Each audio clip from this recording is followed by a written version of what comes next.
Hello and welcome to the GSMC Book Review Podcast, brought to you by the GSMC Podcast Network. I am your host, Sarah, and it's Tuesday. So first off, as always, I hope you had a wonderful weekend. Hope it was, everything that you like weekends to be, and also involved lots of reading. And also, it's Tuesday, so we have another author interview. I'm very excited about this one. I'm excited about all of them, but I'm excited about this one because it is a returning author. It is author Tosca Lee, who is returning to talk about the second book in her duology and she was here for the first time back in March of this year. That is episode 143, if you haven't heard the first interview and would like to listen to that one as well. This time she is back to talk about as I said, the second book in her duology that started with The Line Between, and now this second book is the sequel. It is called A Single Light. These are thrillers. They're a bit dystopian, a bit apocalyptic. And so let me go ahead and give you the description of the second book, A Single Light. 6 months after vanishing into an underground silo with 60 others, Wynter and Chase emerge to find the area abandoned. There is no sign of Noah and the rest of the group that was supposed to greet them when they emerged. The same people Wynter was counting on to help her locate the IV antibiotics her gravely ill friend Julie needs in order to live.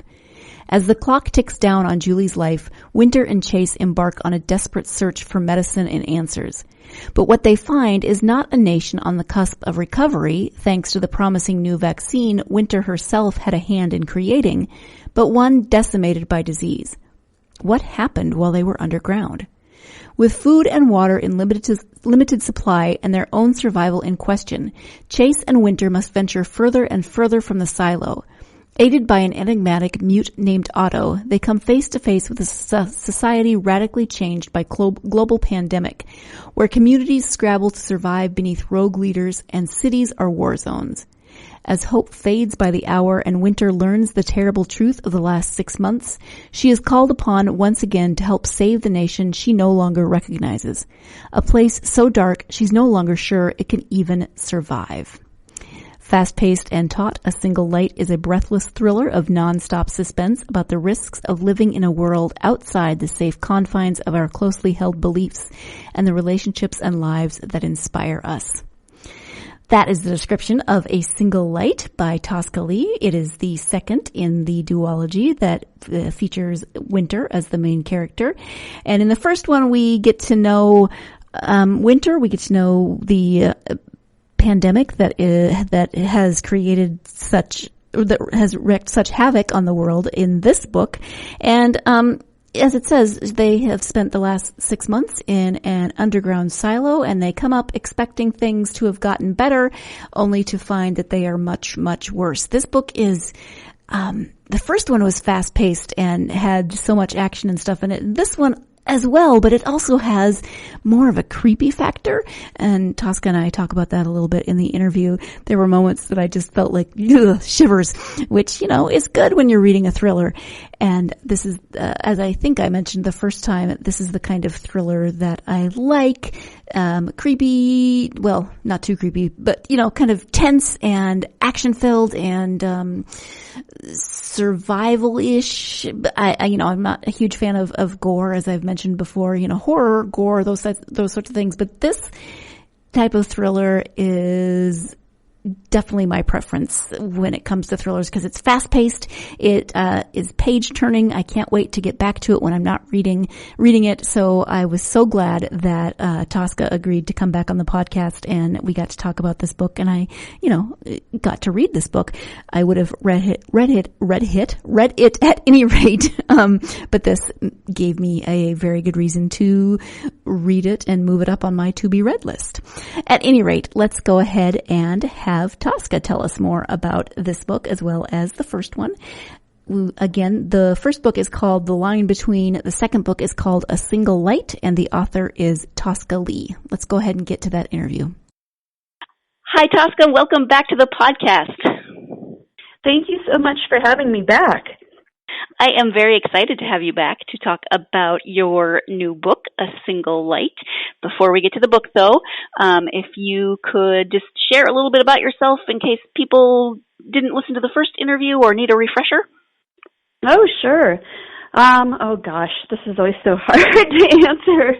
A little bit about me. I write novels. I've got 11 novels out now. I write historical novels and thrillers. These days, mostly thrillers. I am married to a farmer. I live in Nebraska. I've got 4 kids, and I love to travel and cook, and we have several books in production for television, so that's exciting. That is exciting. This is actually the second book now. You were on the podcast, I think, in it's been a while. It was at some point a few months ago, I think, because the first book, The Line Between, came out at the end of January. So this is my second book out this year. So that's exciting, and it is A Single Light is the sequel to The Line Between. Yes. So why don't you start with just kind of giving a bit of an overview of The Line Between? Sure.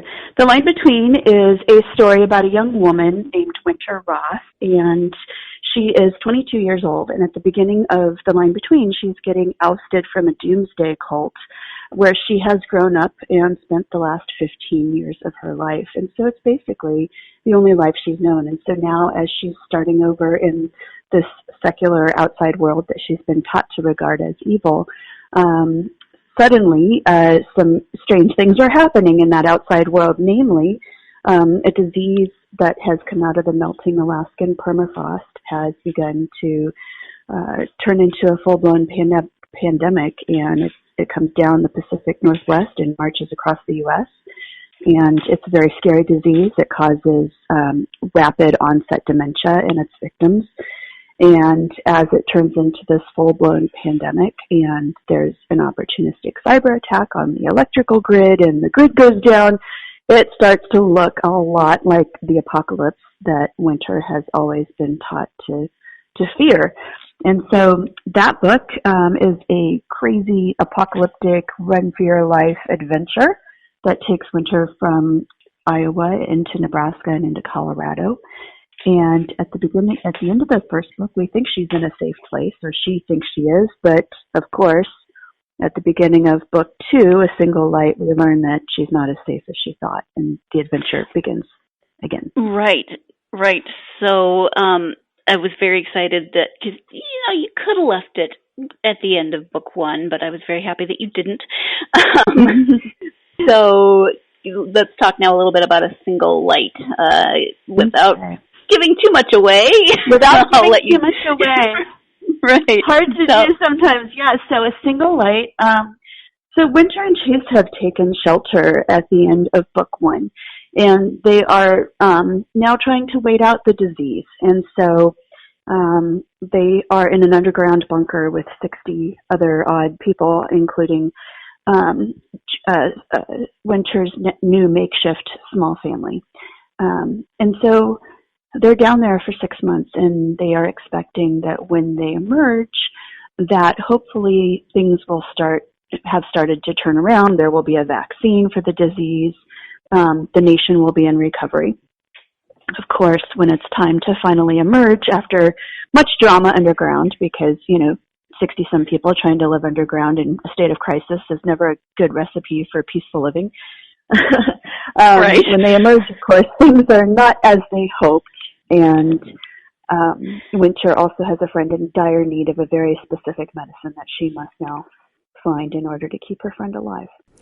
I'm going to jump in here so we can take our first break of the podcast. But, things aren't fraught with craziness and danger enough. There has to be, there is this drama of now your friend is probably dying. You need a specific drug. The world has gone to hell in a handbasket, and you've got to go out into it and find this very specific IV to hopefully save your friend.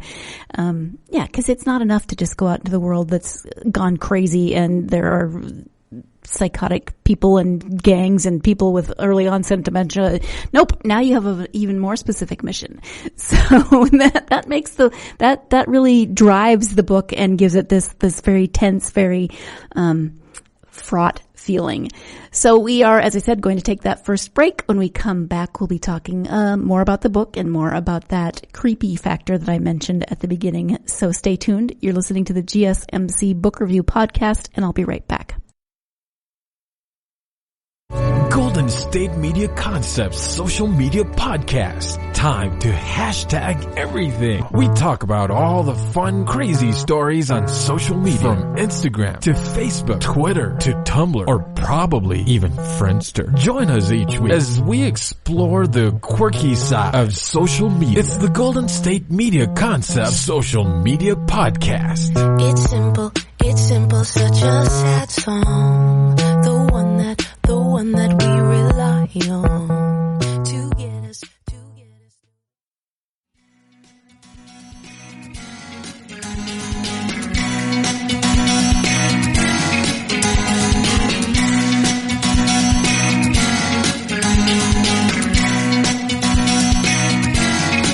Welcome back to the GSMC Book Review Podcast. I am speaking today with author Tosca Lee about her newest novel. It's called A Single Light. It is the sequel to The Line Between, and let's go ahead and get back to that interview. Yeah, this book is also an adventure, but there are parts of it that are creepier than the first book, I would say. It was for sure creepier than the first book, and I'm not quite sure why or how that happened. There were a few times I was like, wow.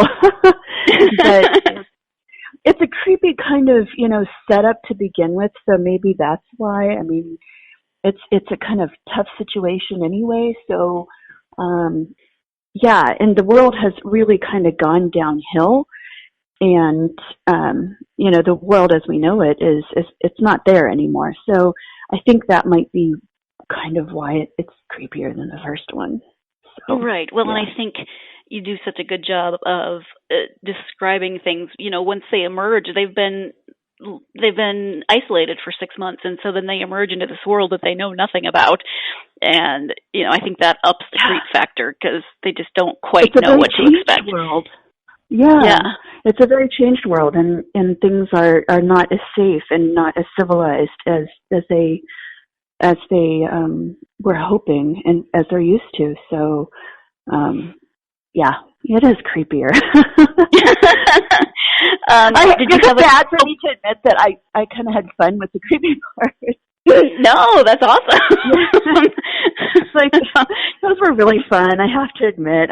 They're kind of scary to read. I mean, but yeah, they were really fun to write. That's good. I mean, if you creep yourself out, then you're doing something right. Yeah. Did you have a specific inspiration for this part of the story?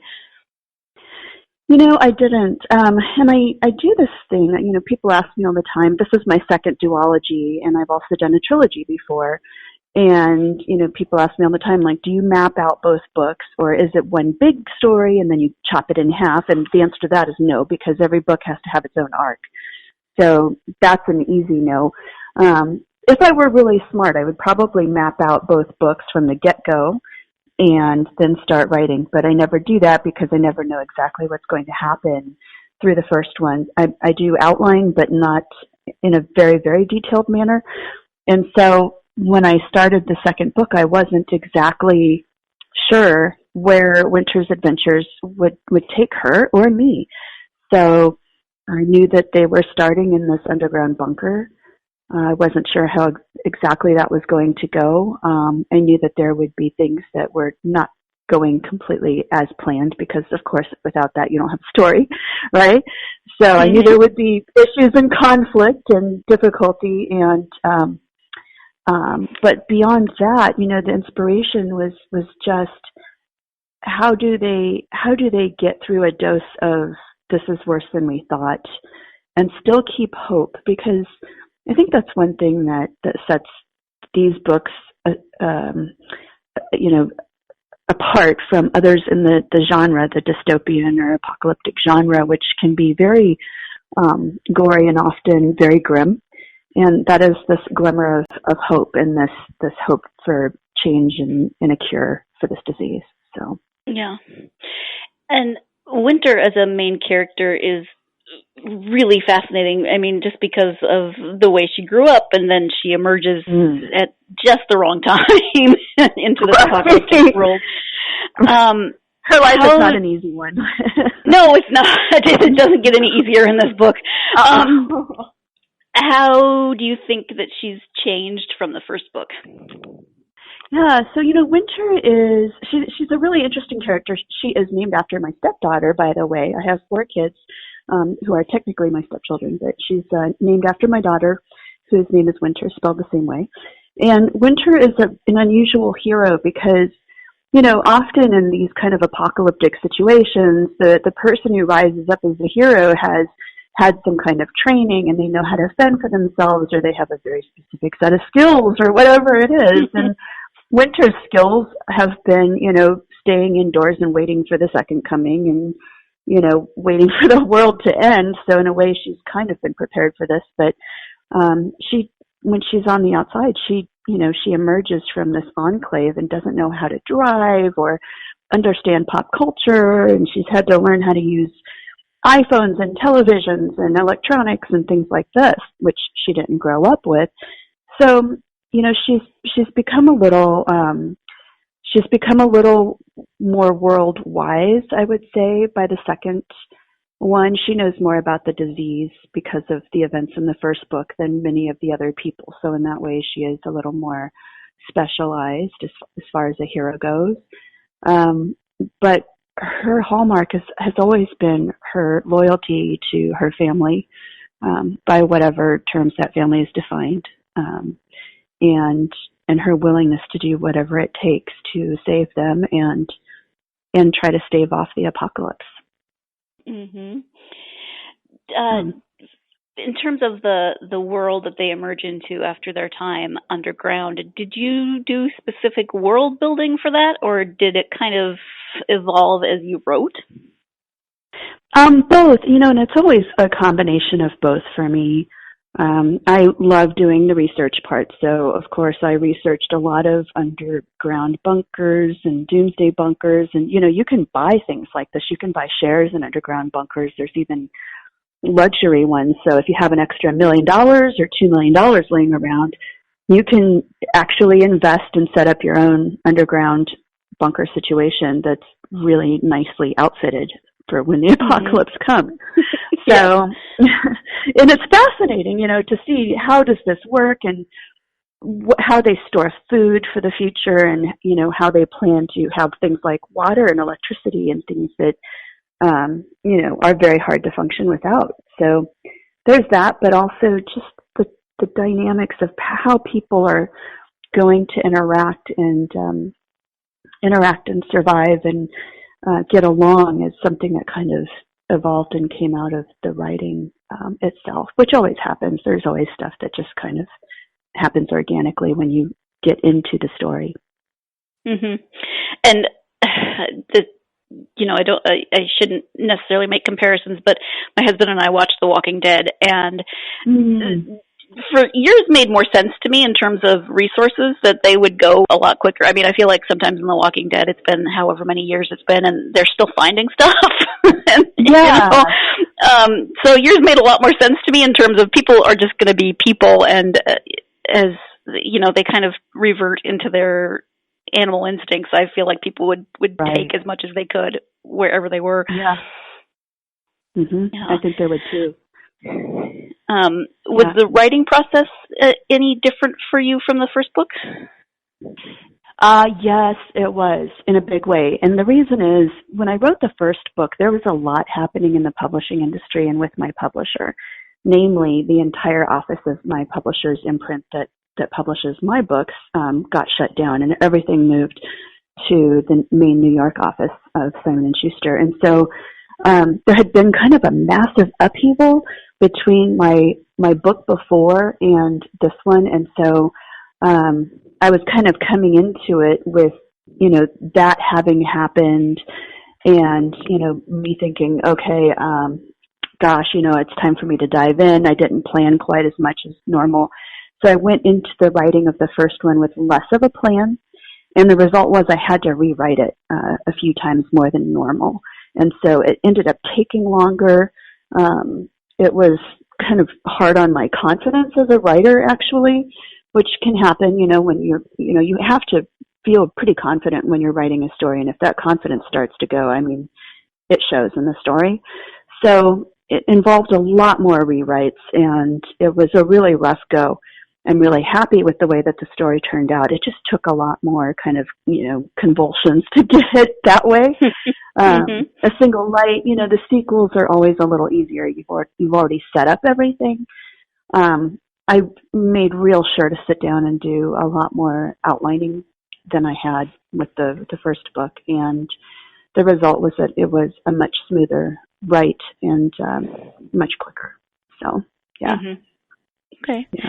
Let's go ahead and take our second break of the podcast, and when we come back, the conclusion of this interview with Tosca Lee. Stay tuned. You're listening to the GSMC Book Review Podcast, and I'll be right back. Tired of searching the vast jungle of podcasts? Now listen close and hear this out. There's a podcast network that covers just about everything that you've been searching. Hey! The Golden State Media Concepts Podcast Network is here. Nothing less than a podcast bliss with endless hours of podcast coverage.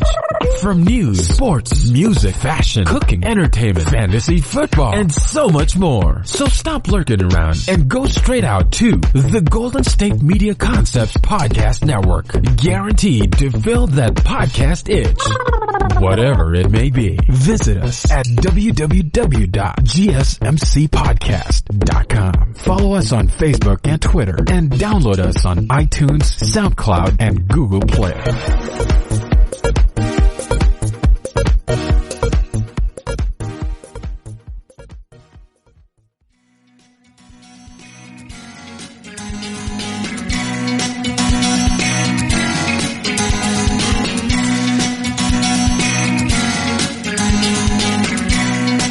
Welcome back to the GSMC Book Review Podcast and the conclusion of my interview with Tosca Lee about her new novel, A Single Light. I think the cover art is really beautiful for both books. Did you have much input into that? No. No. They show it to me, and if I have some grave, disagreement with it and really don't like it or something,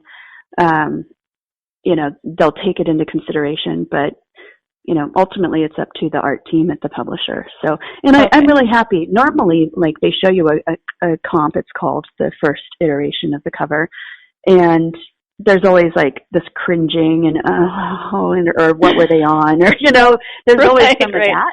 Do they know what the book's about?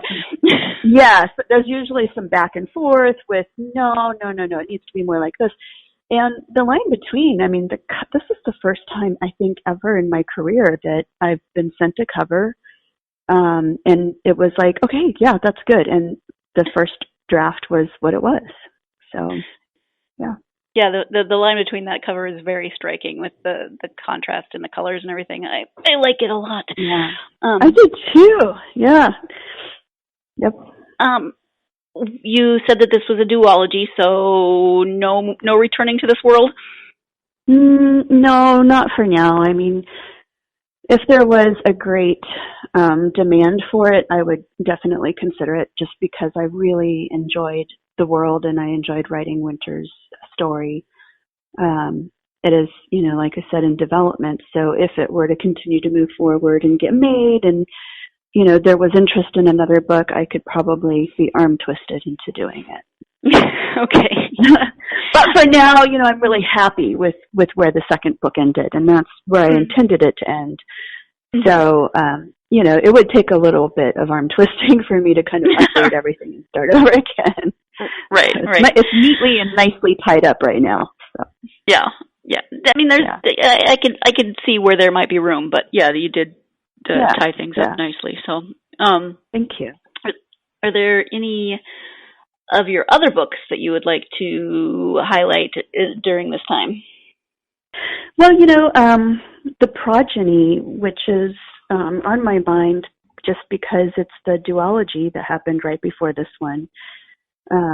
It's The Progeny, and then the sequel is called Firstborn, and they're in development for TV with our same team that's doing The Line Between. So I've been getting updates on kind of developments with that as well. And, I missed that series. It's weird how you can write something and then be like, oh, I miss those characters, or I miss that setting. And, as we get updates on kind of the status of the TV development, it makes me miss that story. And The Progeny is the story of another young woman. Her name is Emily Porter, and she has elected to erase the last 2 years of her memory. And at the beginning of the book, she's starting over in the North Woods of Maine.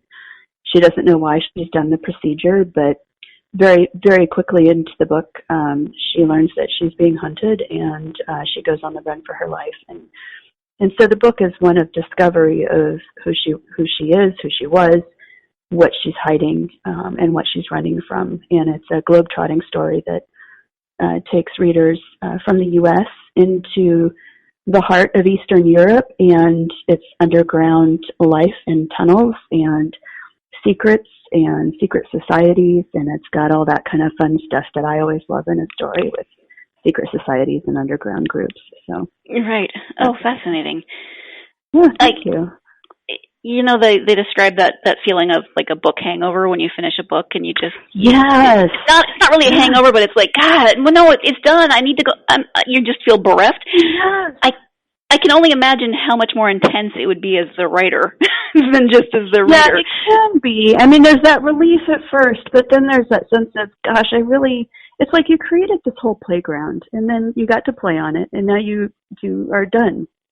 Mm-hmm. So the part of me is like, oh, I would love to go back there. Right, and you get to know the people. I know they're fictional, but still, you get to know them. And and they're fun, and they're people that okay, you're the puppeteer and you're running all the puppets, but it's still fun. That's right. You're basically talking to yourself, but it's still fun. But it's acceptable when you've got your stuffed animals or your dolls or whatever, and they're talking to each other, and you don't think twice about that at the time. So it's a lot like that. Right. It's like never growing up. Yes. Are you working on anything new right now? Well, I took some time in between the Progeny books and the Line Between books. There was kind of a lull in the schedule. So I co-wrote a World War II book that was not on the schedule. And so we're looking for a home for that one right now. So that one is done, except I need to do some tweaking to it. And then I've got a really exciting medieval thriller. So that combines kind of the two genres that I've done the most, historical writing and thrillers. And so that's a new project that I'm starting on, and also looking for a home for too. So those are really fun. And there's a couple other ideas I'm really excited about, but those are the two kind of most immediate ones right now. Mm-hmm. And what have you been reading? Well, I'm reading The Murder List by Hank Philippi Ryan. And I met her in South Dakota, and she's delightful. And so really enjoying that because it takes place in Boston, where Hank is a figure on the news there, and she also writes novels on the side. But my sister lives in Boston, so that's really fun. And also Blake Crouch's Recursion, which, he writes these kind of mind-bending science, kind of fringe science type novels that are always exciting. And then I've got a couple of my friends' books that I'm reading for endorsement, who those books haven't come out yet, which I guess is one of the fun perks of this job. So a historical novel by my friend Randy Ingermanson right now, and another historical by Me Sue Andrews. So those are going to be coming out soon. Okay. Thank you. Yeah, of course. I know you have a website, so if you can tell us the address and where people can find you on social media, that would be great. Absolutely. So my website is just toscalee.com. So it's TOSCALEE.com. And actually, if you go to my website and you click on the menu, there's a menu item called Code. And what that is I hit a code in the story of The Line Between. So as you're reading that book, if you think you've come across the code, you can go to my website, go to the menu, click code, put the code in there if you think you've got it correct, and then be prepared to say what it stands for or what it represents. And if you get it right, you can start reading the second book right away. It's a bigger sample than what Amazon will give you. So that's my website, and I'm on social media as Tosca Lee, except on Facebook, my author page is author Tosca Lee. So Okay. I'm on Instagram, Twitter, all those places, Pinterest. If you go to Pinterest and look me up, there's a board called The Real Progeny, and it's all the real life locations in the Progeny books. So if you want to read those books, then you can follow along and see the actual sites and the different buildings and churches and places and stuff. It's really fun. Oh, cool. Yeah. Yeah. Have you been to all the places that the Progeny is set in? Yes. Yeah, my husband was busy harvesting, so I took my mom and we went to Croatia and Italy and Austria and Bratislava and Hungary. And Hungary, of course, because the mythology of those books is based on the real historical figure Elizabeth Bathory, also known as the Blood Countess, and she lived in Hungary. Yes. Yeah, it's also kind of creepy. But yeah, so most of those photos that you'll see on that board were ones that I took during my research trip. Very cool. And when does A Single Light come out? I read it, so I'm like, oh yeah, it's already out in the world, but now I have an advanced copy. It is out now. It is in the wild, so you can read The Line Between, and you can go straight into A Single Light. It's available everywhere books are sold, and also in audiobook too. So, oh, wonderful! Yeah, same narrator for both books. Yes, Cassandra Campbell. She's done Firstborn, which is the sequel to The Progeny. She also did Where the Crawdads Sing and Bird Box, and she's fabulous. Yeah. Wonderful. Thank you. Yeah, we're very lucky to have her. Yeah. Is there anything that we haven't touched on during this time that you would like to bring up now about the books or writing or whatever? I think by the time that this goes live, we will have some Goodreads giveaways going on. So if you're listening, go to Goodreads and look for The Progeny and The Line Between and enter to win, because those books should be up, and you can enter to win a copy. So okay. Well, Tosca, thank you so much. I really appreciate you taking the time to talk to me about this. I was so excited when there was going to be another book, and that I got to read it. So I love this world. No, thank you. I'm so glad. I'm so glad. Thank you once again to Tosca for joining me. Again, if you would like to listen to the first interview, it was from March, I think 5th of this year, but it was episode 143. And in that interview, we talk about the first book in this duology, and that is called The Line Between. This book, A Single Light, is out now, so you can read both of them. You don't have to wait in between, which, sometimes can be hard when you want to know what happens. I'm just glad I had less than a year to wait between these two books, because I very, very much enjoyed both of them. And, I've said so many times that this podcast has helped me to learn to enjoy thrillers and to actually maybe seek out thrillers more than I would beforehand. And this duology is definitely an example of books that I may not have picked up originally, but that I ended up loving. And so a reminder that I do occasionally like thrillers, and I need to remember to not just get stuck in my own little reading ruts. So Tosca, thank you for helping me to get out of my reading rut, as well as thank you for being on the podcast again. And thank you, as always, to you, my listeners. I so very much appreciate you and the time that you spend with me each week. If you are a fan of this podcast and you are willing, I would really appreciate it if you would subscribe and maybe give us a nice 5-star review. That would be very, very helpful. And, follow us on social media, like us, share us, tweet it, retweet us, whatever social media platform you use that, whatever terminology works for that.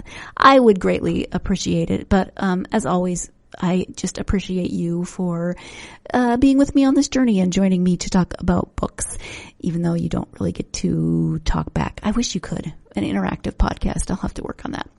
But thank you so much for joining me. Join me again on Friday for the next episode. In the meantime, hope you have a wonderful week, and I hope you find plenty of time to get lost in a good book. Thanks. You've been listening to the Golden State Media Concepts Book Review Podcast, part of the Golden State Media Concepts Podcast Network. You can find this show and others like it at www.gsmcpodcast.com. Download our podcast on iTunes, Stitcher, SoundCloud, and Google Play. Just type in GSMC to find all the shows from the Golden State Media Concepts Podcast Network, from movies to music, from sports to entertainment, and even weird news. You can also follow us on Twitter and on Facebook. Thank you, and we hope you have enjoyed today's program.